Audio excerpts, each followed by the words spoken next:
صباح الخير والسعادة عليكم أحلى متابعين في الدنيا. متابعيني أنا في المطبخ مع سنة. بما إن الجو بدأ يبرد، يلا بينا نعمل حلا سهل ولذيذ. صينية البطاطا، وصفة سهلة ولذيذة، بتمنى من قلبي إنها تعجبكم. بتمنى أكتر إنكم تعتمدوها.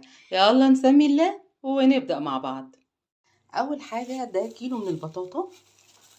طبعا البطاطا يا جماعة متوفرة جدا في السوق الفترة دي. ده كيلو من البطاطا. طبعا جبت البطاطا بتاعتي وقشرتها وقطعتها، وطبعا التقطيعات دي حسب ما انتوا حابين، مفيش فيها مشكلة. وغسلتها كويس جدا.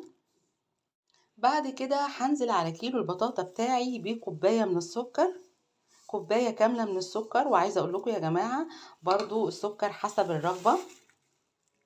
وهننزل عليهم بعد كده بكوباية من المية. انا استخدمت نفس الكوباية. بعد كده هنرفع البطاطا بتاعتنا على النار لحد ما تستوي معانا. هنرفعها على نار متوسطة وتفضل على النار يا جماعة لحد ما تستوي معانا سوا كامل. هنا البطاطا بتاعتنا رفعناها من على النار. زي ما انتوا شايفين انا بدأت اهرسها بالهراسة. لو ما كانش متاح عندنا الهراسة مفيش فيها اي مشكلة، هنستخدم شوكة مفيش فيها اي مشكلة. هنزل عليها بمكعب من الزبدة. اذا ما كانش متاح عندنا زبدة ممكن نستخدم السمنة عادي خالص.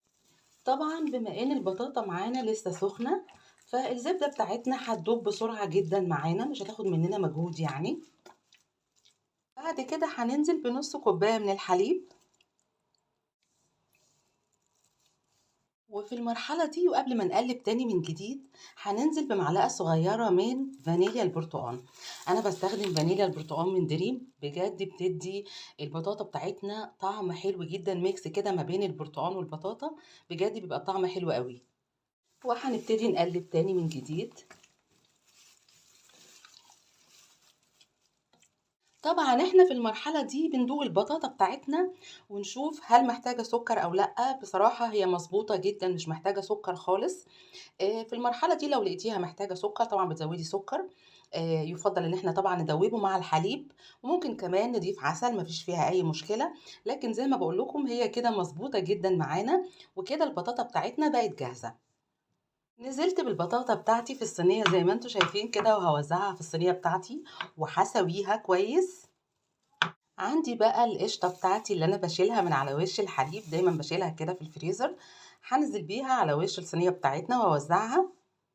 بوزعها كده على وش الصينية بتاعتنا.